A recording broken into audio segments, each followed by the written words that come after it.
안녕하세요. 저는 올해 49살 박선영이라고 합니다. 저는 20살간 넘어서 제 남편 최도현 씨를 만나 결혼을 했습니다.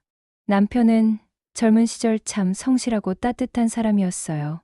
돈은 많지 않았지만 작은 월급을 받아오면서도 저를 아끼고 자식들에게도 최선을 다했죠. 당시에 그는 제게 든든한 울타리였고 저는 그 사람과라면 평생을 의지하며 살아갈 수 있다고 믿었습니다. 하지만 세월은 사람을 바꿔놓더군요. 아이들이 크고 생활이 조금 안정되자마자 남편의 눈길은 집 밖을 향했습니다. 사업을 한다며 돈을 빌려 쓰고 술자리가 잦아졌으며 새벽이 되어야 집에 들어오는 날이 늘어났습니다. 저는 처음엔 단순히 일 때문이라 생각했어요. 가족을 위해 뛰는 거라며 스스로 위안했죠. 하지만 제 촉은 이미 불안하게 울리고 있었습니다. 결정적인 날은 갑작스레 찾아왔습니다. 남편의 휴대폰에 우연히 눈길이 갔다가 저는 믿을 수 없는 메시지를 보게 되었거든요. 도연 씨, 오늘도 기다릴게요. 아내 몰래 오는 거 스릴 있지 않아요? 순간 제 손이 덜덜 떨렸습니다. 아무리 눈을 비벼도 그 메시지는 사라지지 않았습니다. 보낸 사람의 이름을 확인한 순간 저는 그대로 주저앉고 말았죠. 그 사람은 다름 아닌 저희 며느리 한지은이었습니다. 아들 녀석이 대학 졸업 후 첫 직장에서 만난 지은은 저희 집안에 들어온 지 이제 몇 년 되지 않았습니다. 처음엔 그 아이를 참 좋아했어요. 야무지고 밝으며 겉으로는 효부 노릇도 잘했으니까요. 친척과 이웃들도 저를 보며 부러워했죠. 하지만 그 애가 제 남편, 즉 자기 시아버지와 그런 관계라니 제 세상이 산산이 부서지는 듯했습니다. 그날 이후로 제 하루는 지옥 같았습니다. 아들에게 사실을 말하고 싶었지만 차마 입이 떨어지지 않았습니다. 제 입으로 그 진실을 꺼내는 순간 아들의 결혼과 인생이 송두리째 무너질 게 분명했으니까요. 하지만 운명은 잔인했습니다. 며칠 뒤 저는 또 다른 장면을 목격했습니다. 남편과 며느리가 우리 집 근처 카페에서 나란히 앉아 손을 꼭 잡고 있는 모습이었죠. 그 눈빛, 그 표정 절대 오해의 여지가 없었습니다. 저는 치를 떨며 휴대폰으로 사진을 찍었고 집으로 돌아와 담담하게 남편에게 물었습니다. 오늘은 거래처 갔다 왔어? 응. 중요한 미팅이 있어서 좀 늦었어. 태연하게 거짓말을 내뱉는 남편의 얼굴은 제게 더는 사랑했던 남편이 아니었습니다. 그 순간 저는 결심했습니다. 이제는 눈물로만 버틸 수 없다고, 반드시 대가를 치르게 하겠다고. 그런데 기막힌 일은 또 일어났습니다. 며느리 지은의 과거를 캐내던 중 저는 더 충격적인 사실을 알게 된 겁니다. 지은은 결혼 전에 다른 남자와 동거를 했었고 그 남자가 바로 제 시어머니가 오래전 데리고 살던 남자였습니다. 시어머니와 며느리, 두 여자가 같은 남자와 얽혀 있었다니 상상조차 할 수 없는 일이었죠. 단순한 외도가 아니라 집안 전체를 집어삼킬 듯한 비밀의 늪이었습니다. 저는 직접 행동하기로 했습니다. 며느리를 몰래 뒤쫓으며 그녀의 일상을 추적했습니다. 회사에 출근한다고 해놓고 오후가 되면 다른 곳을 들렀죠.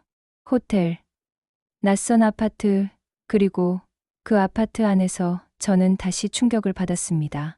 지은은 남편의 친구와도 관계를 이어가고 있었던 겁니다. 그녀는 남편 한 사람만이 아니라 여러 남자를 상대로 교묘히 얽히며 살아가고 있었던 겁니다. 분노가 온몸을 휘감았습니다. 이 아이가 우리 집안에 들어온 이유가 뭘까? 사랑, 순수한 결혼? 아니었습니다. 그저 자신이 원하는 걸 얻기 위해 사람들을 이용해온 것이었죠. 더 기막힌 건 시어머니였습니다. 제가 슬쩍 떠본 이야기에 시어머니는 이미 지은의 과거를 알고 있었습니다. 그리고 오히려 그 사실을 숨겨주고 아들에게 결혼을 서두르도록 했던 거죠. 이유를 묻자 술에 취한 시어머니가 내뱉은 말은 잊을 수 없습니다. 내 아들한테는 순진한 여자가 어울리지 않아. 그런 여자 옆에 있어야 잡아둘 수 있어. 그래야 도망 안 가. 그 말을 듣는 순간 저는 온몸에 소름이 돋았습니다. 아들을 위해서라며 멀쩡한 인생을 파멸 속으로 내던진 게 바로 제 시어머니였던 겁니다. 그 순간부터 제 분노는 단순히 남편과 며느리에 대한 것이 아니라 이 집안 전체에 썩어버린 뿌리를 향하게 되었습니다. 저는 철저히 증거를 모으기 시작했습니다. 남편과 지은의 카페 사진, 지은과 다른 남자의 아파트 출입 기록, 시어머니의 음성 녹음까지 퍼즐처럼 흩어진 조각들이 하나씩 맞춰지며 끔찍한 전모가 드러나기 시작했습니다. 밤마다 잠을 이루지 못했지만 제 안의 두려움은 오히려 제 각오를 단단하게 다졌습니다. 그 무렵 아들이 이상한 낌새를 보였습니다. 술에 취해 쓰러져 자는 날이 많아지고 집에 들어와서도 지은을 똑바로 보지 못했습니다. 결국 그는 떨리는 목소리로 제게 말했죠. 엄마, 나 지은이가 이상해. 저는 그제야 알았습니다. 아들도 이미 뭔가를 눈치채고 있다는 걸. 저는 아들의 어깨를 꼭 붙잡으며 말했습니다. 아들아, 걱정하지 마. 엄마가 다 알아봤어. 널 지켜줄 테니. 그리고 마침내 결전의 날을 준비했습니다. 남편, 아들, 며느리, 시어머니 모두가 모이는 저녁 식사 자리를 마련한 것이죠. 평범한 가족 모임처럼 보였지만 제 손에는 진실을 밝힐 증거가 들어있는 봉투가 들려 있었습니다. 저는 하루에도 수십 번씩 그 순간을 상상했습니다. 혹시라도 주저앉아 울게 될까 두려웠지만 제 눈물은 이미 바닥나 있었어요. 남은 건 오직 냉철한 결심뿐이었습니다. 식사가 무르익자 저는 봉투를 꺼내 탁자 위에 올려놓았습니다. 이제 우리 가족이 꼭 알아야 할 이야기를 하려고 해요. 제가 사진을 하나 꺼내놓는 순간 공기가 얼어붙었습니다. 며느리 지은과 남편이 서로를 껴안고 있는 사진이었죠. 아들의 눈이 커졌습니다. 아버지, 이게 뭐예요? 남편은 하얗게 질리며 더듬거렸습니다. 그건 오해야. 단순한 오해야. 하지만 저는 또 다른 사진을 꺼냈습니다. 지은이 다른 남자와 호텔로 들어가는 장면이었습니다. 아들은 자리에서 벌떡 일어나 목소리를 떨며 외쳤습니다. 지은아, 이게 다 뭐야? 지은은 태연하게 웃으며 말했습니다. 그래요. 다 사실이에요. 하지만 저 혼자만의 잘못은 아니죠. 이 집안 다 똑같잖아요? 그 뻔뻔한 태도에 모두가 숨을 죽였습니다. 그때 저는 녹음기를 틀었습니다. 술에 취한 시어머니의 목소리가 흘러나왔습니다. 내 아들한테는 순진한 여자가 어울리지 않아. 그래야 도망 안 가.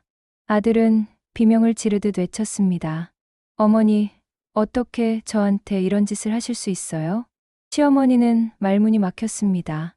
남편은 무릎을 꿇으며 울먹였습니다. 선영아, 내가 잘못했어. 한순간의 실수였어. 제발 용서해줘. 저는 차갑게 말했습니다. 당신의 실수는 한순간이 아니었어요. 수많은 순간이 쌓여 되돌릴 수 없는 배신이 된 거죠. 지은은 비웃으며 자리를 박차고 나가버렸습니다. 이 집안은 처음부터 썩어 있었어요. 나만 나쁜 사람 취급하지 마세요. 그 자리는 아수라장이 되었습니다.